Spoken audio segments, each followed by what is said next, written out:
सबको नमस्कार। जैसा हम देख रहे हैं देश भर में कोरोना का बहुत ज़बरदस्त कहर छाया हुआ है और इस कोरोना काल में जो सबको लग रहा है कि समाधान इसका एक ही है, वो है वैक्सीन।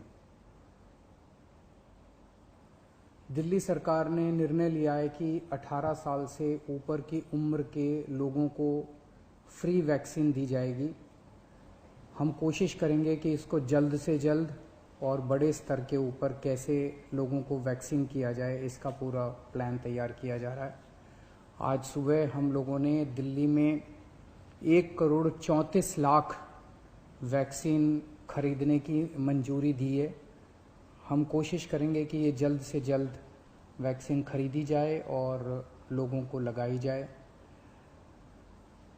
इस महामारी में वैक्सीन एक समाधान निकल के आ रहा है। वैक्सीन जिन लोगों को लगी है उनका एक तरफ कोरोना नहीं होता, या जिनको होता है उन लोगों को माइल्ड होता है। उनमें से अधिकतर लोगों को अस्पताल की ज़रूरत नहीं होती, और अगर अस्पताल की ज़रूरत पड़े भी तो उनकी बीमारी सीरियस नहीं होती, ऐसा देखने में आया है। तो कोरोना एक तरह से अगर वैक्सीन सबको लग जाए तो कोरोना एक ऑर्डिनरी बीमारी की तरह हो जाएगी। अगर होगी भी तो ठीक हो जाएगी। इंग्लैंड में, यूनाइटेड किंगडम में अभी कुछ महीने पहले तक कोरोना का इतनी ही ज़बरदस्त कहर था जैसे भारत के अंदर है, और वहाँ उन्होंने वैक्सीन बहुत बड़े स्तर के ऊपर अपने लोगों को लगाई।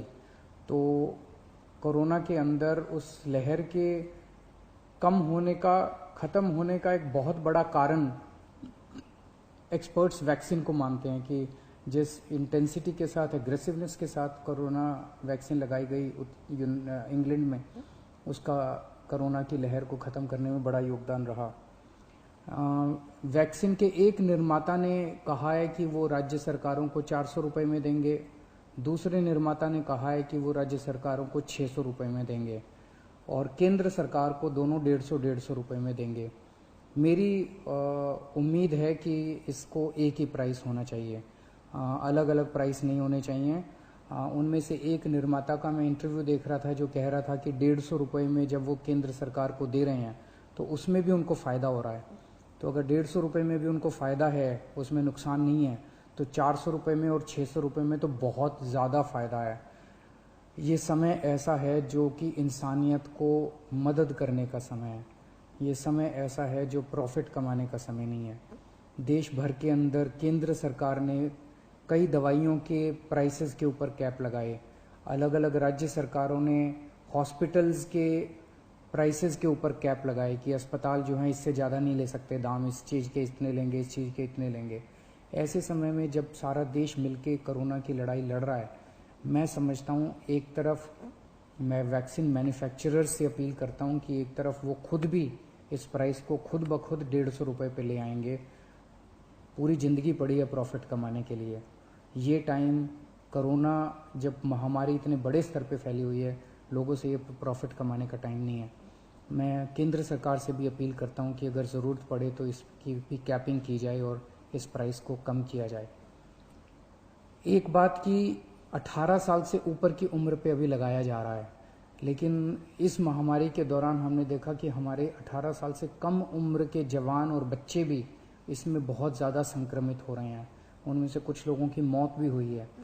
तो उनके लिए भी अब हमें सोचने का टाइम आ गया है कि अगर यही वैक्सीन्स उनको भी लगाई जा सकती हैं, उनके लिए भी सेफ़ और इफ़ेक्टिव हैं, तो यही वैक्सीन लगाई जाएं।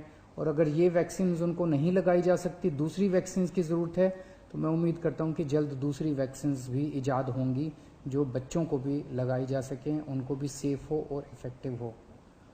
दिल्ली में ऑक्सीजन बेड्स बढ़ाने का इस टाइम बहुत बड़े स्तर पे हम लोग काम कर रहे हैं। अभी अभी मैं राधा स्वामी सत्संग ब्यास के वहाँ पे जो एक सेंटर बनाया गया है उसका मुआयना करके आ रहा हूँ। आज सुबह सुबह 10 बजे वो मरीजों के लिए खोल दिया गया है। लगभग 500 बेड्स शुरू किए जा रहे हैं। आज 150 बेड्स हैं, अगले 1-2 दिन में 500 बेड्स हो जाएंगे। उसके 2-4 दिन के अंदर इसको 2000 बेड्स तक और फिर 5000 बेड्स तक ले जाया जाएगा। इसके साथ साथ वहीं पे 200 बेड्स का आईसीयू भी तैयार कर रहे हैं राधा स्वामी सत्संग में। और तो मैं उम्मीद इसी तरह से पूरे दिल्ली के अंदर कई जगह फैसिलिटीज़ क्रिएट की जा रही हैं ऑक्सीजन बेड्स की। मैं उम्मीद करता हूं कि इससे जनता को काफ़ी फ़ायदा होगा। नमस्कार।